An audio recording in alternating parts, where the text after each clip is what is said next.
संसद में इन दिनों अडानी से लेकर प्रणाली तक के मुद्दों पर बहस हो रही है, लेकिन असल मुद्दे जैसे बांग्लादेश में हो रही हिंसा पर किसी की नजर ही नहीं जा रही।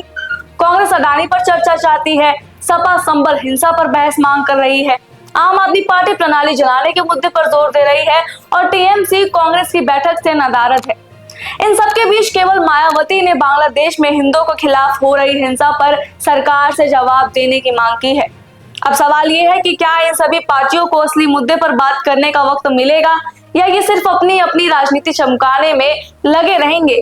आइए आपको बताते हैं कि संसद में इन दिनों क्या चल रहा है। कांग्रेस इन दिनों अडानी मुद्दे को लेकर संसद में हल्ला मचाए हुए है। कांग्रेस की मांग है कि अडानी ग्रीन के निदेशकों के खिलाफ अमेरिका न्याय विभाग के अभियोग पर चर्चा की जाए, लेकिन इस मुद्दे पर कांग्रेस का ध्यान केवल अपने राजनीतिक फायदे पर है। समाजवादी पार्टी ने अपनी पूरी ऊर्जा उत्तर प्रदेश के संभल में हुई हिंसा को लेकर संसद में चर्चा करने में लगा दी है। अखिलेश यादव ने इस घटना को सोची समझी साजिश बताया और इस पर तुरंत कार्रवाई की मांग की।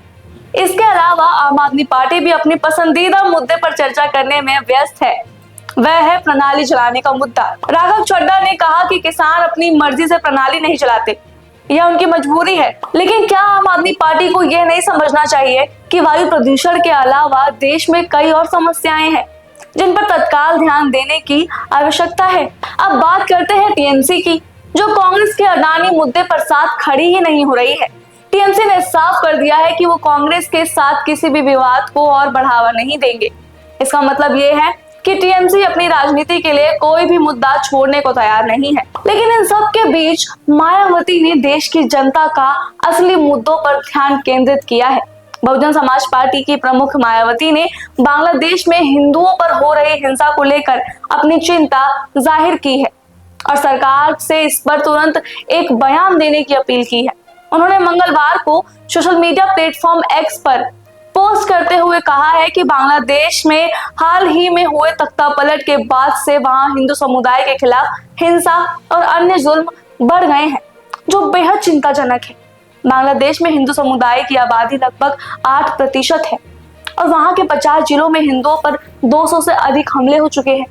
मायावती ने कहा है कि स्थिति बहुत ही दुखद है और भारतीय नागरिकों में इस पर गहरा आक्रोश है। उनका कहना था कि अब वक्त आ गया है कि हमारी सरकार संसद में इस मुद्दे पर बयान दे और कुछ ठोस कदम उठाए ताकि बांग्लादेश में हिंदू अल्पसंख्यकों के खिलाफ हो रही हिंसा को रोका जा सके। वो ये भी कह रही है कि बांग्लादेश में जो हालात बन रहे हैं वो हमारे देश के नागरिकों के लिए चिंता का विषय है और सरकार को इस पर गंभीरता से ध्यान देना चाहिए।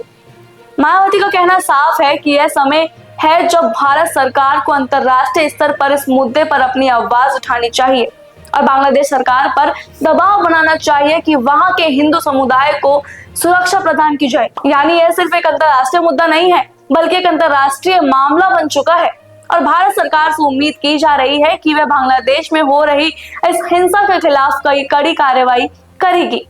मायावती की आवाज देश के नागरिकों के भीतर बांग्लादेश के हिंदुओं के प्रति संवेदनशीलता और समर्थन को मजबूत करने का काम करेगी। बहरहाल आप इस पूरी वीडियो पे क्या सोचते हैं हमें कमेंट बॉक्स में जरूर बताएं। अगर वीडियो अच्छी लगी हो तो वीडियो को लाइक और शेयर जरूर करें। ऐसी और वीडियोस के लिए सब्सक्राइब करें हमारे चैनल भारत लोक को।